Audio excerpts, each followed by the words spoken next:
បាទសូមគោរពជំរាបសួរពុកម៉ែពូមីងបងប្អូនអរគ្នាបាទថ្ងៃនេះខ្ញុំបាទមានវីដេអូមួយបាទចង់បង្ហាញអំពីបញ្ហាលើដំណាំទៀបបាទជាពិសេសគឺលើផ្លែទៀបបាទនៅរដូវដើមដែរនេះបាទឃើញថាផ្លែទៀបភាគច្រើនមានការបំផ្លាញបាទពីរយតិចផ្លែបាទហើយរយតិចផ្លែនេះវាទៅចោះបំផ្លាញធ្វើឲ្យមានជាតកៅបាទនៅក្នុងផ្លែទៀបបាទដូចនៅក្នុងវីដេអូខ្ញុំបានថតបង្ហាញនេះចឹងបាទគឺជាប្រភេទរយតិចផ្លែហើយរយតិចផ្លែនេះវាទៅពងដាក់ទៅលើផ្លែទៀបរបស់យើងធ្វើឲ្យផ្លែទៀបរបស់យើងហ្នឹងបាត់បង់តណ្ហផលជាអាចបាទហើយនេះដូចជានៅក្នុងវីដេអូបានបង្ហាញអញ្ចឹងរយតិចផ្លែវាទៅចោះបំផ្លាញបាទ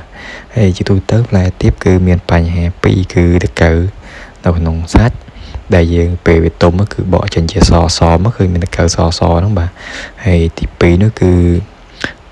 បញ្ហា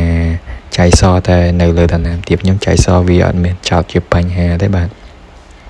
តែអ្វីដែលជាបញ្ហានោះគឺជារយតិចផ្លែបាទ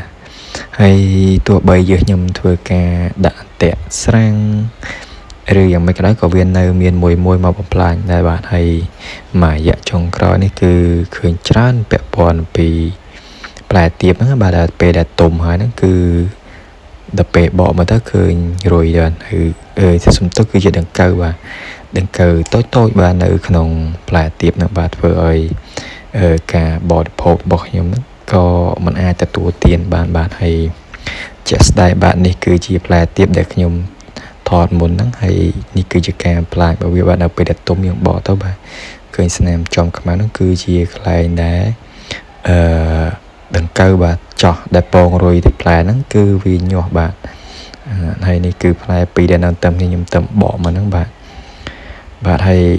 ទោះបីជាមានការធ្វើអន្ទាក់ស្រាំងយករយតិចផ្លែរបស់ខ្ញុំយ៉ាងណាក៏ដោយក៏យើងនៅតែមានបញ្ហាបាទហើយជាក់ស្ដែងនេះសិតតែជាលទ្ធផលដែលខ្ញុំបានធ្វើការដាក់ការពីសប្តាហ៍មុនបាទវានៅតែមានរុយតិចផ្លែហើរចូលប៉ុន្តែអ្វីដែលជាបញ្ហាតែយើងអាចគ្រប់គ្រងទៅលើការផ្លាញរបស់វាបានដូចយ៉ាងបិចបាទហើយនេះវិធីសាស្ត្រក្នុងការការពារផ្លែទៀបបាទគឺខ្ញុំធ្វើការច្រកជាមួយនឹងស្បាយបាទហើយការច្រកជាមួយស្បាយនេះគឺរើសផ្លែទៀបណាដែលមានទំហំបាទធំជាងមេដៃដែលយើងគិតថាវាកាន់ក្តឹបបាទហើយនេះហើយនៅពេលដែលខ្ញុំធ្វើការច្រកចេះទៅគឺយើងច្បាស់លាស់ថាផ្លែទៀបរបស់យើងគឺមានសុវត្ថិភាពបាទมันមានការគំរាមកំហែងពីរុយតិចផ្លែមកពងដាក់ដើម្បីឲ្យខូចខាតទិន្នផលអីទេបាទហើយសម្រាប់ថងនេះបាទខ្ញុំច្រកតាំងពីស្វាយចឹងពីតបែកអីចឹងណាបាទហើយប្រើបានច្រើនបាទសម្រាប់ទំហំថងនិងថងស្បាយនេះហើយនេះគឺជាវិធីសាស្ត្រការពារដែលល្អបំផុតហើយបាទសម្រាប់ការពាររុយតិចផ្លែដែលមកបំផ្លាញទៅលើដំណាំទៀបបាទហើយ